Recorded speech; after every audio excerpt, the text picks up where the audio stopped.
ഈശോയുടെ അതിദാരുണമായ പീഡാസഹനങ്ങളെ പ്രതി എന്ന് പറഞ്ഞു തുടങ്ങുമ്പോൾ തന്നെ താനേ വരും മറുപടി, ഞങ്ങളുടെയും ലോകം മുഴുവൻ്റെ മേലും കരുണയായിരിക്കണമേ എന്ന്. കരുണയുടെ ജപമാലയിലെ ഈ ഒരു പ്രാർത്ഥന ബൈബിൾ നഴ്സറിയിലെ കുട്ടികൾക്ക് പോലും അറിയാം. എന്നാൽ ഈ ഒരു പ്രാർത്ഥന ആര് പ്രചരിപ്പിച്ചുവെന്നോ ആരുവഴി നൽകപ്പെട്ടുവെന്നോ അധികം ആർക്കും അറിയാൻ സാധ്യതയില്ല. 20-ാം നൂറ്റാണ്ടിൽ ജനിച്ച് ദേവകരുണയുടെ സന്ദേശവാഹകയായി തീർന്ന വിശുദ്ധ മരിയ ഫൗസ്റ്റീന കൊവാൽസ്കയെ കുറിച്ചാണ് ഇന്ന് നമ്മൾ ധ്യാനിക്കാൻ പോകുന്നത്.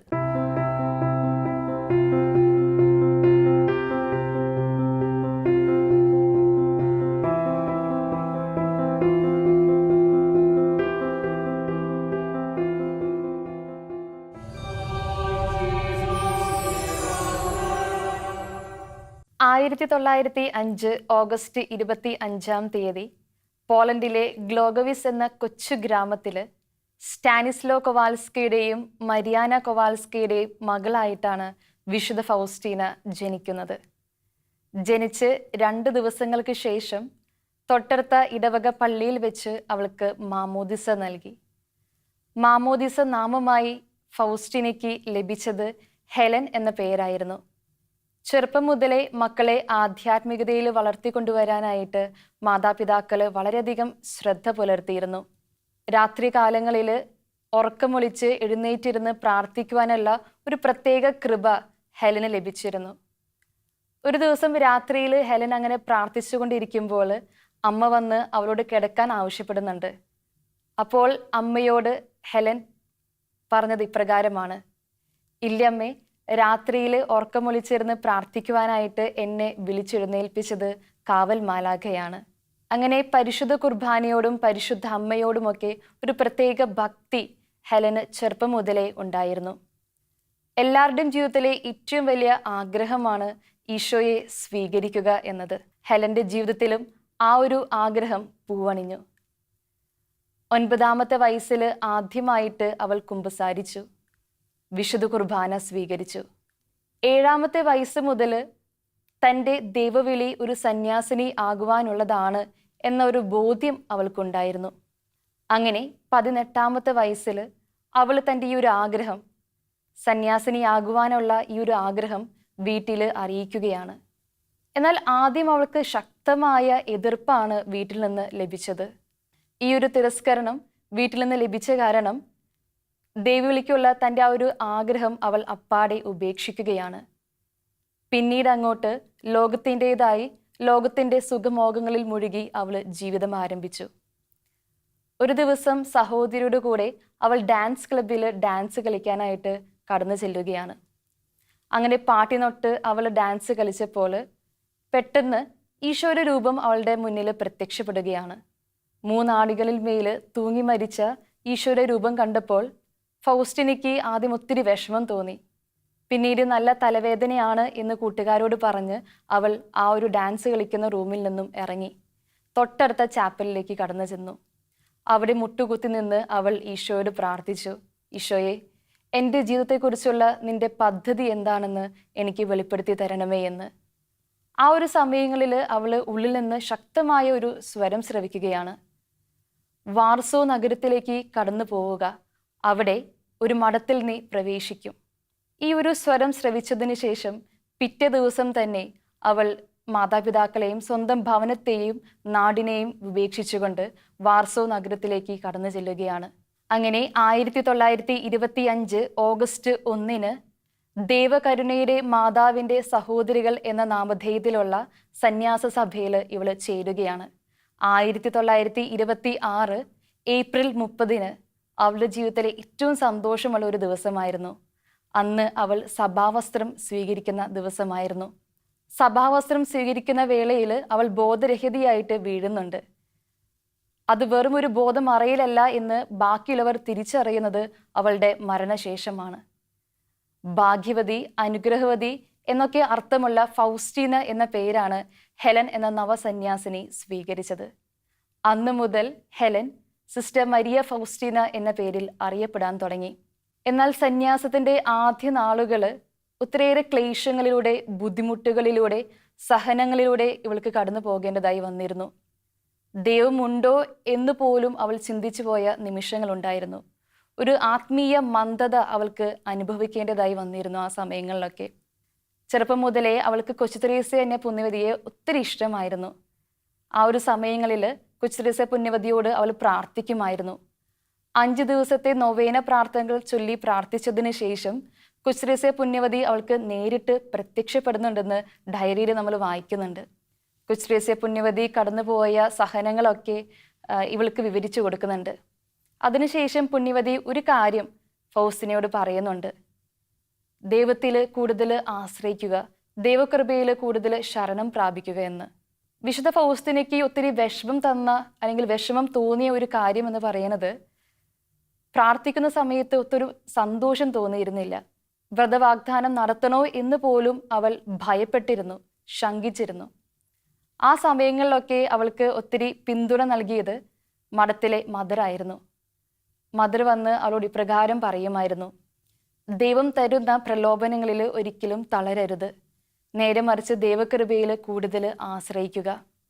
അങ്ങനെ മദർ പറഞ്ഞത് പ്രകാരം അവൾ ഈശോയോട് ഇപ്രകാരം പ്രാർത്ഥിക്കുമായിരുന്നു: ഈശോയെ, നിനക്ക് ഇഷ്ടമുള്ളത് എന്നോട് ചെയ്തു കൊള്ളുക, എന്നാൽ ഞാൻ നിന്നെ ഒരിക്കലും വിട്ടുപിരിയുകയില്ല, കാരണം എൻ്റെ ജീവൻ്റെ ഉറവിടം നീയാണ്. ഒരു സന്യാസിനിയെ സംബന്ധിച്ചിടത്തോളം അവൾ കാത്തുപാലിക്കേണ്ട ഏറ്റവും വലിയ പുണ്യം എന്ന് പറയുന്നത് ശുദ്ധതയാണ്. ആ ഒരു സമയങ്ങളിലൊക്കെ ശുദ്ധതയ്ക്കെതിരായ ഒത്തിരി പ്രലോഭനങ്ങൾ ഫൗസ്തീനയ്ക്ക് അഭിമുഖീകരിക്കേണ്ടി വന്നിരുന്നു. ഒരു ദിവസം വിശുദ്ധ കുർബാന അർപ്പിക്കുന്ന സമയത്ത് വിശുദ്ധ കുർബാന സ്വീകരണത്തിന് മുൻപായിട്ട് ഈശോ അവളുടെ മുന്നിൽ പ്രത്യക്ഷപ്പെടുകയാണ്. ധവള വസ്ത്രം ധരിച്ച ഈശോയുടെ അരക്കച്ചയിൽ ഒരു സ്വർണ്ണ ബെൽറ്റ് ഉണ്ടായിരുന്നു. അവളെ നോക്കി പുഞ്ചിരിച്ചുകൊണ്ട് ഈശോ ഇപ്രകാരം പറഞ്ഞു: എൻ്റെ മകളെ, നിനക്ക് വിശുദ്ധിക്ക് കളങ്കമേൽക്കാതിരിക്കാൻ ഞാൻ എൻ്റെ നിത്യമായ സ്നേഹം നിനക്ക് തരികയാണ്. അതിൻ്റെ അടയാളമായി ഇനി മുതൽ നിനക്ക് വിശുദ്ധിക്ക് എതിരായ ഒരു തരത്തിലുള്ള പ്രലോഭനവും ഉണ്ടാവുകയില്ല. ഇപ്രകാരം പറഞ്ഞുകൊണ്ട് ഈശോ തൻ്റെ അരക്കച്ചയിലുള്ള ആ സ്വർണ്ണ ബെൽറ്റ് ഫൗസ്തീനയ്ക്ക് കൈമാറുകയാണ്. അന്ന് മുതൽ കന്യാവ്രതത്തിന് എതിരായിട്ട് ഒരു പ്രലോഭനം പോലും അവൾക്ക് ചിന്തയിലോ ഹൃദയത്തിലോ പോലും കടന്നു വന്നിരുന്നില്ല. പരിശുദ്ധ അമ്മയോട് വർഷങ്ങളായിട്ട് ഇവൾ പ്രാർത്ഥിച്ചിരുന്ന ഒരു പുണ്യമായിരുന്നു ശുദ്ധത എന്നത്. പരിശുദ്ധ അമ്മ വാങ്ങിത്തന്ന പുണ്യങ്ങളിൽ വെച്ച് ഏറ്റവും വലിയ പുണ്യമായിട്ട് വിശുദ്ധ ഫൗസ്തീന കരുതുന്നത് ശുദ്ധത എന്ന പുണ്യമാണ്. അന്ന് മുതൽ പരിശുദ്ധ അമ്മയോട് ഒരു പ്രത്യേക ഭക്തി ഫൗസ്തീനയ്ക്ക് വന്നു തുടങ്ങി. ഈശോയെ സ്നേഹിക്കേണ്ടത് എങ്ങനെയാണെന്നും ഈശോയുടെ തിരുവിഷ്ടം എങ്ങനെയാണ് നിറവേറ്റേണ്ടത് എന്നുമുള്ള കാര്യങ്ങളൊക്കെ പരിശുദ്ധ അമ്മയാണ് അവൾക്ക് പഠിപ്പിച്ചു കൊടുത്തത്.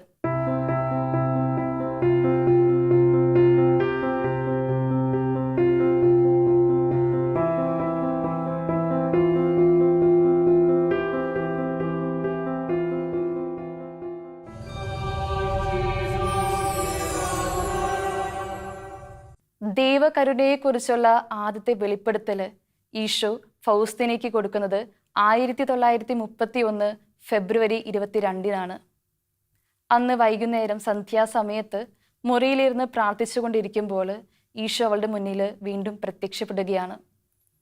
അന്ന് വെള്ള വസ്ത്രം ധരിച്ച് ഈശോ അവളുടെ മുന്നിൽ പ്രത്യക്ഷപ്പെട്ടു. ഈശോയുടെ വലതുകരം ഉയർത്തിപ്പിടിച്ച് അനുഗ്രഹിക്കുന്ന രീതിയിലും ഇടതുകരം നെഞ്ചോട് ചേർത്ത് പിടിച്ചുള്ള രീതിയിലുമായിരുന്നു ആ രൂപം. ഈശോയുടെ ഹൃദയഭാഗത്ത് നിന്ന് ചുവപ്പും വെള്ളയും നിറഞ്ഞ പ്രകാശരശ്മികൾ ധാരിയായിട്ട് ഒഴുകിയിറങ്ങുന്നുണ്ടായിരുന്നു. ആദ്യം ഫൗസ്തീനയ്ക്ക് ഒന്നും മനസ്സിലായില്ല. അവൾ ആശ്ചര്യത്തോടു കൂടി ഈശോയെ നോക്കിക്കൊണ്ടേയിരുന്നു.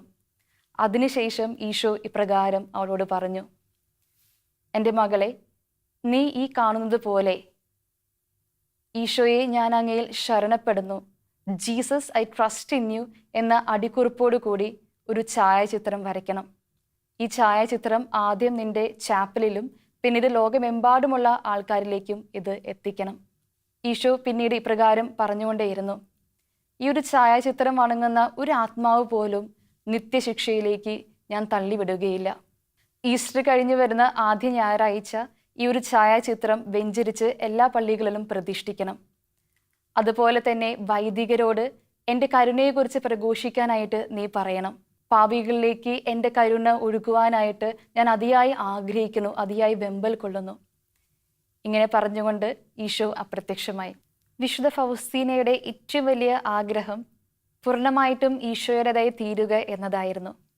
അങ്ങനെ 1933 മെയ് 1 അവൾ ഏറെ കാത്തിരുന്ന ആ സുദിനം വന്നെത്തി. അന്നാണ് അവൾ നിത്യവ്രത വാഗ്ദാനം എടുത്തത്. അന്ന് ഉള്ളിൽ നിന്ന് ഒരു സ്വരം അവൾ ഇപ്രകാരം കേട്ടു: മകളെ, ഇനി മുതൽ നമ്മുടെ ഹൃദയങ്ങൾ ഒന്നായി തീർന്നിരിക്കുന്നു. നീ ആരുടെ മുൻപിലാണ് വ്രതവാഗ്ദാനം ചെയ്തതെന്ന് ഓർത്തുകൊള്ളുക. അന്ന് മുതൽ സ്ഥിരമായി ഒരു കുമ്പസാരക്കാരൻ വേണമെന്നുള്ള ഒരു ആവശ്യം അവളുടെ മനസ്സിൽ നിന്ന് വന്നുകൊണ്ടേയിരുന്നു. അങ്ങനെ അതിനായിട്ട് അവൾ പ്രാർത്ഥിച്ചൊരുങ്ങിക്കൊണ്ടിരുന്നു. അവളെ സഹായിക്കുവാനായിട്ട്, ദൈവഹിതം അവൾക്ക് മനസ്സിലാക്കി കൊടുക്കുവാനായിട്ട് ദൈവം തിരഞ്ഞെടുത്ത ആത്മീയ പിതാവായിരുന്നു ഫാദർ മൈക്കിൾ സോപ്പോച്കോ. സോപ്പോച്കോയിലൂടെ നിരവധി അനുഗ്രഹങ്ങൾ ഫൗസ്തീനയ്ക്ക് പിന്നീട് അങ്ങോട്ട് ലഭിക്കുന്നുണ്ട്. ഫാദർ മൈക്കിൾ സോപ്പോച്കോ അവൾക്ക് നിരന്തരം കൊടുത്തിരുന്ന ഒരു ഉപദേശം അത് പ്രകാരമായിരുന്നു: എളിമ കൂടാതെ ദൈവത്തെ പ്രസാദിപ്പിക്കുക സാധ്യമല്ല എന്ന്. പിന്നീട് ഫാദർ സോപ്പോച്കോയുടെ അടുത്ത് ഫൗസ്റ്റീന എല്ലാ കാര്യങ്ങളും, തൻ്റെ ജീവിതത്തിൽ നടന്നുകൊണ്ടിരിക്കുന്നതായ എല്ലാ കാര്യങ്ങളും പങ്കുവയ്ക്കാനായിട്ട് തുടങ്ങി. ഈശോ പ്രത്യക്ഷപ്പെട്ടതും കരുണയുടെ ഛായാചിത്രം വരയ്ക്കണമെന്ന് ഈശോ പറഞ്ഞ കാര്യങ്ങളൊക്കെ സോപ്പോച്കോയുടെ അടുത്ത് ഫൗസ്റ്റീന വിവരിച്ചു കൊടുത്തു. അങ്ങനെ 1934 കരുണയുടെ ഛായാചിത്രം വരയ്ക്കുന്നതിനായിട്ട് സോപ്പോച്കോ യൂജിൻ എന്ന കലാകാരനെ ആ ദൗത്യം ഭരമേൽപ്പിക്കുകയാണ്. ഛായാചിത്രത്തിൽ കാണുന്ന പ്രകാശരശ്മികളുടെ അർത്ഥം എന്താണെന്ന് ഈശോയോട് ചോദിച്ചറിയുവാനായിട്ട് സ്പിരിച്വൽ ഫാദർ ഫൗസ്തീനയോട് ആവശ്യപ്പെടുന്നുണ്ട്. അങ്ങനെ ആത്മീയ പിതാവ് പറഞ്ഞതനുസരിച്ച് ഫൗസ്റ്റീന പ്രാർത്ഥിച്ചൊരുങ്ങി. ആ പ്രകാശരശ്മികളുടെ അർത്ഥം എന്താണെന്ന് ഈശോയെ, നീ എനിക്ക് വെളിപ്പെടുത്തി തരണമേ എന്ന് പ്രാർത്ഥിച്ചു. അപ്പോൾ ഈശോ ഫൗസ്തീനയോട് ഇപ്രകാരം പറഞ്ഞു: ചുവന്ന പ്രകാശരശ്മികൾ ആത്മാക്കളുടെ ജീവനായ രക്തത്തെയും വെള്ള രശ്മികൾ ആത്മാക്കളെ നീതീകരിക്കുന്ന ജലത്തെയും സൂചിപ്പിക്കുന്നു. അങ്ങനെ 1934 ആ ഒരു ഛായാചിത്രം വരച്ചതിന് ശേഷം ആദ്യമായിട്ട് അത് പ്രതിഷ്ഠിക്കപ്പെടുന്നത് സോപ്പോച്കോ ഇടവക വികാരിയായിരിക്കുന്ന ആ ഒരു പള്ളിയിലാണ്. ഇതിനുശേഷം ഒത്തിരി സഹനങ്ങളിലൂടെ ഫൗസ്തീന കടന്നു പോയിക്കൊണ്ടേയിരുന്നു. ഒത്തിരി രോഗങ്ങൾ, സഹനങ്ങൾ, അങ്ങനെ സഹനങ്ങളാൽ കലുഷിതമായൊരു ജീവിതമായിരുന്നു ഫൗസ്തീനയുടേത്. പിന്നീട് അങ്ങോട്ട് ഫൗസ്തീനയ്ക്ക് ഒത്തിരി സഹനങ്ങൾ അഭിമുഖീകരിക്കേണ്ടി വന്നു. ഒരു ദിവസം വൈകുന്നേരം മുറിയിൽ പ്രാർത്ഥിച്ചുകൊണ്ടിരിക്കുന്ന സമയത്ത് കറുത്ത പട്ടികളുടെ രൂപത്തിൽ സാത്താൻ അവളുടെ മുന്നിൽ പ്രത്യക്ഷപ്പെട്ടു. നിന്നെ വലിച്ചു കീറും എന്ന് സാത്താൻ പറഞ്ഞപ്പോൾ ഫൗസ്തീന ഇപ്രകാരം മറുപടി പറഞ്ഞു: ദൈവഹിതം അതാണെങ്കിൽ അത് നടക്കട്ടെ എന്ന്. ആ ഒരു സമയം തന്നെ കറുത്ത പട്ടികളൊക്കെ അവളുടെ മുന്നിൽ നിന്ന് അപ്രത്യക്ഷമായി. ആ ഒരു സമയങ്ങളിൽ ഒരു പുതിയ സന്യാസ സഭ സ്ഥാപിക്കണം അല്ലെങ്കിൽ തുടങ്ങണം എന്നുള്ളൊരു ആഗ്രഹം ഫൗസ്തീനയുടെ മനസ്സിൽ കടന്നു വരാനായിട്ട് തുടങ്ങി. എന്നാൽ ഇതിൻ്റെ അർത്ഥം എന്താണെന്ന് അവൾക്ക് ആദ്യം മനസ്സിലായില്ല. താൻ ഇപ്പോൾ ആയിരിക്കുന്ന സന്യാസ സഭ ഉപേക്ഷിച്ച് പുതിയൊരു സഭ സ്ഥാപിക്കണം എന്നാണ് ഈശോ തന്നോട് ആവശ്യപ്പെടുന്നത് എന്നാണ് അവൾ ആദ്യം മനസ്സിലാക്കിയിരുന്നത്. ആ ഒരു സമയത്തൊക്കെ വിശുദ്ധ ഇഗ്നേഷ്യസ് ഫൗസ്തീനയ്ക്ക് മുന്നിൽ പ്രത്യക്ഷപ്പെടുന്നുണ്ട്. ഒരു പുസ്തകം കൊടുത്തിട്ട് അതിൽ ചെറിയ മാറ്റങ്ങൾ വരുത്തി അത് പുതിയ സഭയുടെ നിയമാവലിയായിട്ട് സ്വീകരിക്കണമെന്ന് വിശുദ്ധ ഇഗ്നേഷ്യസ് അവളോട് ആവശ്യപ്പെടുന്നുണ്ട്. പക്ഷേ അപ്പോഴും അവളുടെ മനസ്സിൽ ഇതിൻ്റെ അർത്ഥം എന്താണെന്ന് മനസ്സിലാക്കാനായിട്ട് സാധിച്ചിരുന്നില്ല. പിന്നീട് പരിശുദ്ധ അമ്മയും അവളെ ശക്തിപ്പെടുത്തുന്നുണ്ട്. ദൈവകരുണയെ പ്രഘോഷിക്കുന്ന ഒരു സഭ സ്ഥാപിക്കണമെന്ന് പരിശുദ്ധ അമ്മയും അവളോട് ആവശ്യപ്പെടുന്നുണ്ട്. എന്നാൽ സഭ സ്ഥാപിക്കപ്പെടണം എന്നുള്ള ഈ ഒരു പദ്ധതി പൂർത്തീകരിക്കപ്പെടുന്നത് ഫൗസ്തീനയുടെ ആത്മീയ പിതാവായ ഫാദർ സോപ്പോച്കോയിലൂടെയാണ്. 1947 ആദ്യമായിട്ട് ദൈവകരുണയെ പ്രഘോഷിക്കുന്ന സന്യാസ സഭ സ്ഥാപിക്കപ്പെടുകയാണ്.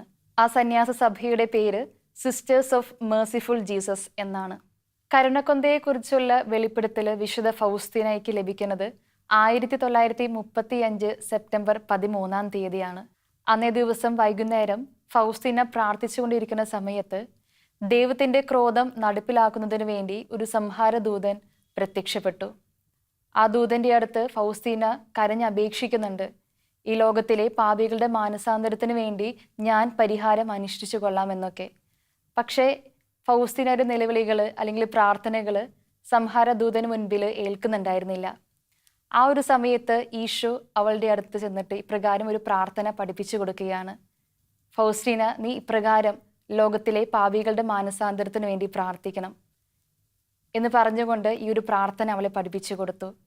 ഈശോയുടെ അതിദാരുണമായ പീഡാസഹനങ്ങളെ പ്രതി ഞങ്ങളുടെയും ലോകം മുഴുവൻ്റെയും മേൽ കരുണയായിരിക്കണമേ എന്ന് ഫൗസ്റ്റീന ഈശോ പറഞ്ഞത് പ്രകാരം ഈ ഒരു ജപം, കരുണയുടെ ജപം ചൊല്ലിക്കൊണ്ടേയിരുന്നു. അങ്ങനെ ചൊല്ലിക്കൊണ്ടിരിക്കുന്ന സമയത്ത് സംഹാരദൂതന്റെ ക്രോധം ശമിക്കുകയും ആ ദൂതൻ അവളുടെ മുന്നിൽ നിന്ന് അപ്രത്യക്ഷമാവുകയും ചെയ്തു. അങ്ങനെ നിരവധി തവണ, ഏകദേശം 15 തവണയോളം കരുണയെക്കുറിച്ച് മാത്രം സംസാരിക്കുവാനായിട്ട് ഈശോ ഫൗസ്റ്റീനയുടെ മുന്നിൽ പ്രത്യക്ഷപ്പെടുന്നുണ്ട്. അതിനുശേഷം അനുദിനം ഫൗസ്റ്റീനയുടെ ആരോഗ്യം ക്ഷയിച്ചുകൊണ്ടേയിരുന്നു.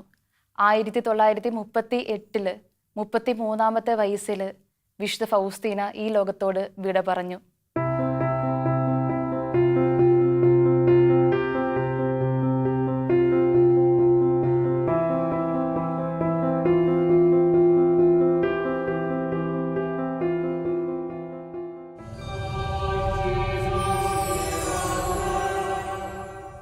വിശുദ്ധ ഫൗസ്റ്റീനയെ കുറിച്ച് കൂടുതൽ അറിയണമെങ്കിൽ വിശുദ്ധ ഫൗസ്റ്റീനയുടെ ഡയറി കുറിപ്പുകൾ വായിക്കണം. വിശുദ്ധ ഫൗസ്റ്റീനയുടെ അവസാനത്തെ 4 വർഷങ്ങളിൽ ദൈവം ആവശ്യപ്പെട്ടത് പ്രകാരം അവൾ എഴുതി തുടങ്ങിയതാണ് ദൈവകരുണയുടെ ഡയറി കുറിപ്പുകൾ എന്ന പേരിലുള്ള പുസ്തകം. അതിൽ മുഴുവൻ ഈശോ തൻ്റെ കരുണയെക്കുറിച്ചാണ് പ്രതിപാദിക്കുന്നത്. ഈസ്റ്റർ കഴിഞ്ഞു വരുന്ന ആദ്യ ഞായറാഴ്ച ദൈവകരുണയുടെ തിരുനാൾ ആഘോഷിക്കണമെന്ന് ഈശോ ഫൗസ്റ്റീനയോട് ആവശ്യപ്പെടുന്നുണ്ട്. അന്നേ ദിവസം അനുദപിച്ച് കുമ്പസാരിച്ച് വിശുദ്ധ കുർബാന സ്വീകരിച്ച് പരിശുദ്ധ പിതാവിൻ്റെ നിയോഗാർത്ഥം പ്രാർത്ഥിച്ചു കഴിയുമ്പോൾ പൂർണ്ണ ദണ്ഡവിമോചനം തിരുസഭ കൽപ്പിക്കുന്നുണ്ട്. വ്യക്തമായിട്ട് ഫൗസ്റ്റീനയോട് ഈശോ ഇപ്രകാരം വാഗ്ദാനം ചെയ്യുന്നുണ്ട്. ഒരു ആത്മാവിൻ്റെ പാപം രാവ് പോലെ ഇരുണ്ടതാണെങ്കിലും എൻ്റെ കരുണയിൽ ആശ്രയിച്ചാൽ അതായിരിക്കും ആ പാപിക്ക് എനിക്ക് തരാവുന്ന ഏറ്റവും വലിയ സ്തുതി എന്ന് പറയുന്നത്. ഒരു ആത്മാവ് എൻ്റെ കരുണയെ അല്ലെങ്കിൽ എൻ്റെ നന്മയെ പ്രകീർത്തിക്കുമ്പോൾ സാത്താൻ ഭയന്ന് വിറയ്ക്കുകയും പാതാളത്തിൻ്റെ അടിത്തട്ടിലേക്ക് പ്രയാണം ചെയ്യുകയും ചെയ്യുന്നു. മരണാസന്നരായി കിടക്കുന്ന രോഗികളുടെ അടുത്തിരുന്ന് കരുണയുടെ ജപമാല ചൊല്ലി പ്രാർത്ഥിക്കുമ്പോൾ ഈശോ വ്യക്തമായിട്ട് പറയുന്നുണ്ട്, ആ ഒരു പാപിയെ നിത്യശിക്ഷയിൽ നിന്നും ഞാൻ രക്ഷിക്കുമെന്ന്. മറ്റൊരു വെളിപ്പെടുത്തൽ വിശുദ്ധ ഫൗസ്റ്റീനയ്ക്ക് ഈശോ കൊടുക്കുന്നത്, ക്ലോക്കിൽ 3 മണി സമയമാകുമ്പോഴൊക്കെ നീ എൻ്റെ കരുണയ്ക്ക് വേണ്ടി പ്രാർത്ഥിക്കണം. കാരണം ആ ഒരു സമയങ്ങളിലാണ് ഞാൻ എൻ്റെ കരുണയുടെ കവാടം മലർക്കെ തുറക്കുന്നത്. ഈശോയുടെ കരുണയെക്കുറിച്ച് കൂടുതൽ ധ്യാനിക്കുവാനായിട്ട് നമ്മളെ സഹായിക്കുന്ന 2 കൂദാശകളാണ് വിശുദ്ധ കുർബാന, വിശുദ്ധ കുമ്പസാരം എന്നുള്ളത്. വിശുദ്ധ കുർബാനയെക്കുറിച്ചും വിശുദ്ധ കുമ്പസാരത്തെക്കുറിച്ചും ഒത്തിരിയേറെ വെളിപ്പെടുത്തലുകൾ ഈശോ വിശുദ്ധ ഫൗസ്റ്റീനയ്ക്ക് കൊടുക്കുന്നുണ്ട്. ഡയറിയിലെ 1407-ാമത്തെ ഖണ്ഡികയിൽ വിശുദ്ധ കുർബാനയെക്കുറിച്ചുള്ള ഒരു സംഭവം വിശുദ്ധ ഫൗസ്റ്റീന ഇപ്രകാരം വിവരിക്കുന്നുണ്ട്. ഒരു ദിവസം വിശുദ്ധ കുർബാന സ്വീകരിക്കാനായിട്ട് ഫൗസ്റ്റീന കടന്നു ചെല്ലുമ്പോൾ പുരോഹിതന്റെ കയ്യിലെ കുസ്തോതിയിൽ ഒരു തിരുവോസ്തി മാത്രം ജീവനുള്ളതായിട്ട് ഫൗസ്റ്റീന കാണുകയാണ്. ആ ജീവനുള്ള തിരുവോസ്തി തന്നെയാണ് വൈദികൻ ഫൗസ്റ്റീനയുടെ കയ്യിൽ കൊടുക്കുന്നത്. തിരുവോസ്തി സ്വീകരിച്ചതിന് ശേഷം മുട്ടുകുത്തി നിന്ന് ഫൗസ്റ്റീന ഈശോയോട് ചോദിക്കുന്നുണ്ട്, ഈശോയെ, ആ തിരുവോസ്തികൾക്കിടയിൽ ഒരു തിരുവോസ്തി മാത്രമാണ് എനിക്ക് ജീവനുള്ളതായിട്ട് കാണപ്പെട്ടത്. അതെന്തുകൊണ്ടാണ്? നീ എല്ലാ തിരുവോസ്തിയിലും ഒരുപോലെ സന്നിഹിതനാണല്ലോ. അപ്പോൾ ഈശോ ഫൗസ്റ്റീനയോട് ഇപ്രകാരം പറയുകയാണ്, നീ എന്നെ സ്വീകരിക്കാൻ കാണിക്കുന്ന ഒരു തീക്ഷ്ണത ബാക്കിയുള്ളവരിൽ ഞാൻ കാണുന്നില്ല. അത് കാരണം ഒത്തിരി വിഷമത്തോടു കൂടിയാണ് ബാക്കിയുള്ളവരുടെ ഹൃദയത്തിലേക്ക് ഞാൻ കടന്നു ചെല്ലുന്നത്. ഒത്തിരി അനുഗ്രഹങ്ങളുമായിട്ടാണ് ഓരോ ആത്മാവിൻ്റെയും ഹൃദയത്തിലേക്ക് ഞാൻ കടന്നു വരുന്നത്. എന്നാൽ ജീവനില്ലാത്ത ഒരു വസ്തുവായിട്ടാണ് അവരെന്നെ കാണുന്നത്. അത് കാരണം ഒത്തിരി വിഷമത്തോടു കൂടിയാണ് ഓരോരുത്തരുടെയും ഹൃദയത്തിലേക്ക് ഞാൻ കടന്നു വരുന്നത്. പിന്നീട് ഒരു അവസരത്തിൽ 1288-ാമത്തെ ഖണ്ഡികയിൽ ഈശോ ഫൗസ്റ്റീനയ്ക്ക് ഇപ്രകാരം ഒരു വെളിപ്പെടുത്തൽ കൊടുക്കുന്നുണ്ട്. സന്യസ്തരായ ആത്മാക്കൾ പോലും വേണ്ടത്ര ഭയഭക്തിയോടെയല്ല എന്നെ സ്വീകരിക്കുന്നത്. അതിനാൽ ഒത്തിരി വിഷമത്തോടെ വൈമനസ്യത്തോടു കൂടിയാണ് ഞാൻ അവരുടെ ഹൃദയത്തിലേക്ക് കടന്നു ചെല്ലുന്നത്. ഈശോയുടെ കരുണ തന്നെയായ വിശുദ്ധ കുർബാന എത്രത്തോളം ഭയഭക്തിയോടെ കൂടിയാണ് നമ്മൾ സ്വീകരിക്കേണ്ടതെന്ന് വിശുദ്ധ ഫൗസ്റ്റീനയുടെ ഡയറി കുറിപ്പുകളിൽ ഈശോ വ്യക്തമായിട്ട് വെളിപ്പെടുത്തുന്നുണ്ട്. വിശുദ്ധ ഫൗസ്റ്റീന ഇപ്രകാരം ഡയറിയിൽ എഴുതുന്നുണ്ട്, വിശുദ്ധ കുർബാന സ്വീകരിക്കാത്ത ഒരു ദിവസത്തെ പറ്റി പോലും എനിക്ക് ചിന്തിക്കാൻ സാധിക്കില്ല. കാരണം അനുദിനം വിശുദ്ധിയിൽ ജീവിക്കാനായിട്ട് എന്നെ സഹായിക്കുന്നത് വിശുദ്ധ കുർബാനയാണ്.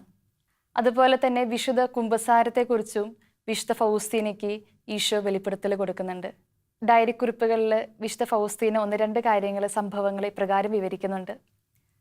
ഒരു ദിവസം കുമ്പസാരിക്കണം എന്നുള്ള അതിയായ ആഗ്രഹത്താൽ വിശുദ്ധ ഫൗസ്തീന പ്രാർത്ഥിച്ചു ഒരുങ്ങുകയാണ്. പക്ഷേ പലവിധ രോഗങ്ങളാൽ ഫൗസ്തീനയ്ക്ക് കുമ്പസാരിക്കാൻ സാധിക്കാതെ പോവുകയാണ്. അങ്ങനെ കുമ്പസാരിക്കാൻ സാധിക്കാതെ റൂമിലിരുന്ന് വിഷമിച്ചുകൊണ്ടിരിക്കുന്ന സമയത്ത് പെട്ടെന്ന് ഒരു വൈദികൻ ഫൗസ്തീനയുടെ റൂമിലേക്ക് കടന്നു വരികയാണ്. ഫൗസ്തീനയ്ക്ക് പരിചയമുള്ള ഒരു വൈദികനായിരുന്നു അത്. ഫാദർ ആൻഡ്രാഷ് എന്നായിരുന്നു ആ ഒരു വൈദികന്റെ പേര്. അങ്ങനെ ആ വൈദികന്റെ മുൻപിൽ മുട്ടുകുത്തി നിന്ന് ഫൗസ്തീന കുമ്പസാരിക്കുകയാണ്. സാധാരണ ഒരു വൈദികന്റെ അടുത്ത് കുമ്പസാരിക്കുന്ന പോലെ എല്ലാ പാപങ്ങളും ഏറ്റുപറഞ്ഞ് വിശുദ്ധ ഫൗസ്തീന കുമ്പസാരിച്ചു. കുമ്പസാരത്തിന്റെ ആശീർവാദം നൽകിയ ഉടനെ തന്നെ ആ വൈദികൻ ഫൗസ്തീനയുടെ മുന്നിൽ നിന്ന് അപ്രത്യക്ഷമായി. ആദ്യം ഫൗസ്തീനയ്ക്ക് ഇതെന്താ നടന്നതെന്ന് മനസ്സിലാക്കാൻ സാധിച്ചില്ല. പിന്നീട് ഫൗസ്തീന മനസ്സിലാക്കുകയാണ് അത് ഈശോ തന്നെയായിരുന്നു എന്ന്. ഒരു സാധാരണ വൈദികൻ എങ്ങനെയാണ് കുമ്പസാരത്തിൽ പെരുമാറുന്നത്, അതുപോലെ തന്നെയാണ് ഈശോ വിശുദ്ധ ഫൗസ്തീനയോടും പെരുമാറിയത്. അതുപോലെ തന്നെ വിശുദ്ധ കുമ്പസാരത്തെക്കുറിച്ച് ഈശോ വെളിപ്പെടുത്തിയ മറ്റൊരു കാര്യം അത് ഇപ്രകാരമായിരുന്നു. ഫൗസ്തീനയുടെ ഡയറി കുറിപ്പിൽ 156 ഖണ്ഡികയിൽ ഒരു സംഭവം വിശുദ്ധ ഫൗസ്തീന വിവരിക്കുന്നുണ്ട്. ഒരു ദിവസം ചെറിയൊരു പാപം ചെയ്തതിനാൽ വിശുദ്ധ കുർബാന സ്വീകരിക്കാനായിട്ട് ഫൗസ്തീനയ്ക്ക് കഴിഞ്ഞില്ല. വിശുദ്ധ കുർബാന സ്വീകരിക്കാത്തത് കാരണം ഒത്തിരി വിഷമം ഫൗസ്തീനയ്ക്ക് വന്നു. ആ ഒരു സമയത്ത് ഈശോ പ്രത്യക്ഷപ്പെട്ട് അവളോട് ഇപ്രകാരം പറയുകയാണ്, ഫൗസ്റ്റീന, നീ ചെയ്ത പാപം മാരക പാപമാണ് എന്ന ബോധ്യം ഉള്ളപ്പോൾ മാത്രം വിശുദ്ധ കുർബാന സ്വീകരിക്കാതിരിക്കുക. അല്ലാത്ത പക്ഷം ഒരു കാരണവശാലും നീ വിശുദ്ധ കുർബാന സ്വീകരണം മുടക്കരുത്. ഒരു അഗ്നികുണ്ഡത്തിലേക്ക് എറിയപ്പെടുന്ന വൈക്കോൽ തുരുമ്പ് പോലെയാണ് നീ ചെയ്യുന്ന നിസ്സാര പാപങ്ങൾ. എൻ്റെ വലിയ സ്നേഹത്തിന് മുൻപിൽ ഈ നിസ്സാര പാപങ്ങളൊക്കെ അപ്രത്യക്ഷമാകും. ഈ ഒരു നിസ്സാര പാപത്തിന് വേണ്ടി നീ വിശുദ്ധ കുർബാന സ്വീകരിക്കാതിരുന്നപ്പോഴാണ് എനിക്ക് ഒത്തിരി വിഷമം വന്നത്. അതിനാൽ പൂർണ്ണ തുറവിയോടും അനുതാപത്തോടും അനുസരണത്തോടും കൂടി വിശുദ്ധ കുമ്പസാരം നടത്തുവാനായിട്ട് നീ ശ്രദ്ധിച്ചു കൊള്ളുക. വിശുദ്ധ ഫൗസ്തീനയുടെ ജീവിതം ധ്യാനിച്ചു കഴിയുമ്പോൾ നമ്മൾ സ്വായത്തമാക്കേണ്ട ഒരു കാര്യം എന്ന് പറയുന്നത്, ഈശോയുടെ കരുണ ലോകമെമ്പാടും പ്രഘോഷിക്കാനുള്ള ഒരു ഉത്തരവാദിത്വം നമുക്കെല്ലാവർക്കുമുണ്ട്. ഈശോ വ്യക്തമായിട്ട് ഡയറിയിലുടനീളം പറയുന്ന വാഗ്ദാനം അത് പ്രകാരമാണ്. നീ ലോകത്തിലെ ഏറ്റവും വലിയ പാപിയാണെങ്കിൽ പോലും എൻ്റെ കരുണയിൽ ആശ്രയിച്ചാൽ സ്വർഗരാജ്യത്തിലേക്ക് ഞാൻ നിന്നെ കൂട്ടിക്കൊണ്ടു പോകാമെന്ന്. ഈ ലോകത്തിലെ പാപികളുടെ മാനസാന്തരത്തിന് വേണ്ടി നമുക്കും ഈശോ പഠിപ്പിച്ച കരുണയുടെ ജപമാല ചൊല്ലി പ്രാർത്ഥിക്കാം. ഈശോയുടെ അതിദാരുണമായ പീഡാസഹനങ്ങളെ പ്രതി ഞങ്ങളുടെയും ലോകം മുഴുവൻ്റെയും മേലും കരുണയായിരിക്കണമേ. ആമേൻ.